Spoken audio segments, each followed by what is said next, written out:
Hey guys, Ron here. I just wanted to tell you how headlines will actually be repurposed in many ways and solve many things for you. I got a little bit of sun here on my screen, so it's a little bit hard to tell who's joining here. Sorry about that, but here's the deal. When you're posting headlines on opt-in pages to collect email addresses, you're using headlines on Facebook. Those are just a couple examples I'd like to use in this scope.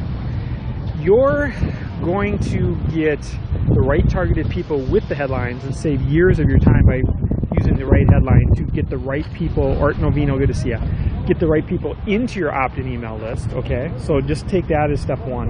The other thing is when you're on Facebook, what happens is when your page starts to get larger into the thousands, if you have the right headlines, what happens is people will not only more likely to share them, they're more likely to click on them, which will get them to go more viral, which will get you to go from 5% reach up to 100% reach. When you get to a higher reach, you have a higher likelihood of reaching a higher audience because of the clicks on the good headline, which then gives you a better opportunity to get more shares. So I'll give you an example. Real estate agent has an email list, and he's had an email list of 1,000 people for 6 months. They've been following him and stuff, and he sends out an email that says, he has their names and phone numbers in the email list because he's been doing it for a while, and he met them at networking events.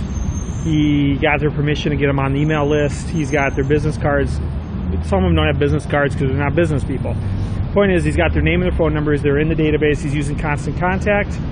He's using Aweber, he's using GetResponse, he's using any of those email service providers, whitelist email providers. Okay, so now imagine that he sends out an email to those guys. But his email doesn't just say 3 tips on why buying a home this year is a good idea. That's a very soft email that anybody would open. And what he's really looking for is people in the decision process. So the headline would read something like, just logged on listening. Great.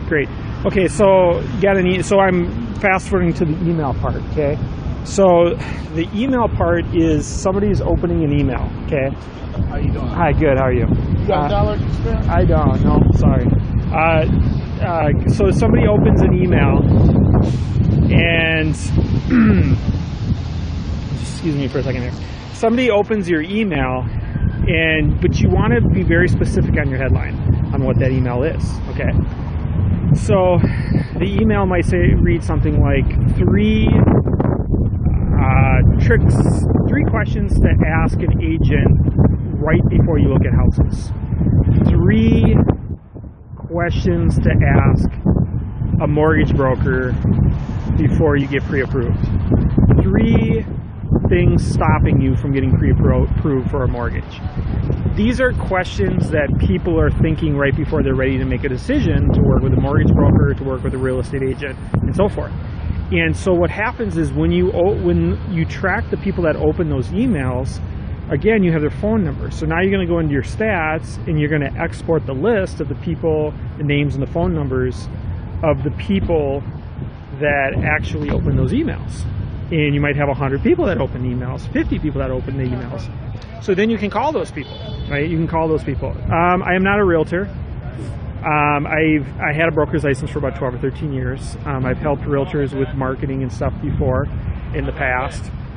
And so this is just a way where you can save people a lot of time. So think of it that way, 3 questions you would ask. You can even get more specific than that. 3 questions to ask your mortgage broker this week, or 3 questions to ask your mortgage broker by next Friday.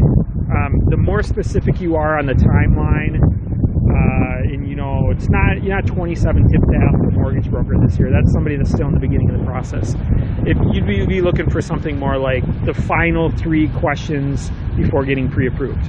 And then you'd take those people, track the people that open the email, you'd have their names and their phone numbers, and you could call them back and just say, hey, I noticed you opened the email, and I'm just following up with you, see if you have some questions about such and such.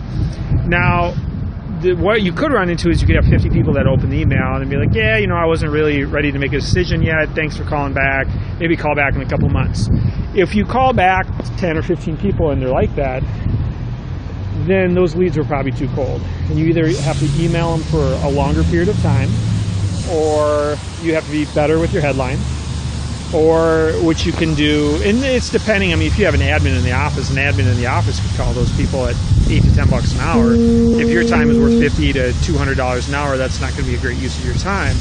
But here's the other thing you can do is you can have that headline, and then you can have some copy that's really good with some subheadings, and then after all the subheadings and more copy, just say it's this much copy, paragraph or two, then you have a link that says, sure, would like to talk with you.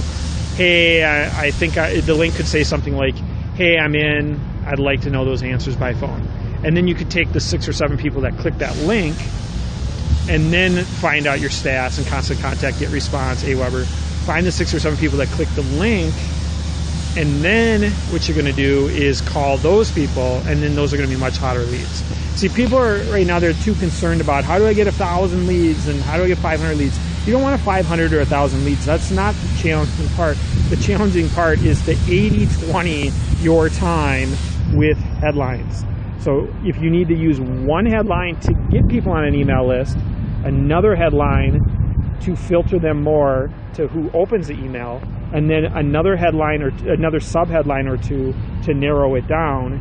So you get your 1,000 people on the email list, get 10% of the people, get 10% of the people to open it, and then get another 1% of those, of the total 1,000 people, to actually click the link after they've read some stuff. Now they've filtered it because your time is valuable, and you have to think that way from the beginning for it to be true in the long run. So the thing is if you just say, well, I'm a realtor and I don't have any business, I don't make any money, so I have nothing but time on my hands.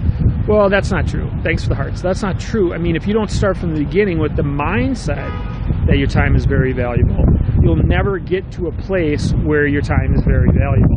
You'll just always, it's just like at the gym, it's like practicing the wrong form. You have to practice the right form from the beginning. For when you're going to be big, like Michael Gerber says, you have to practice the systems and the leads the right way in the beginning, because you're going to be scaling, so you need to make sure you're doing it the right way. So you're going to have the right headline for the opt-in page, you're going to get the people on the email list, and then you're going to have subheads that they can read through and then click on a link, and it might say something like, yes, I'm ready to talk to somebody by phone, or yes, I have one last question. The link can say whatever you want it to say to filter them out, and then you're going to go back into your get response or your AWeber or any of those autoresponder email whitelist programs, and you're going to call those people back. So in the beginning, when you have an opt-in page, you need their name and their phone number. You're going to call them back, you're going to text them back, you're going to call them back and see if you can answer their questions.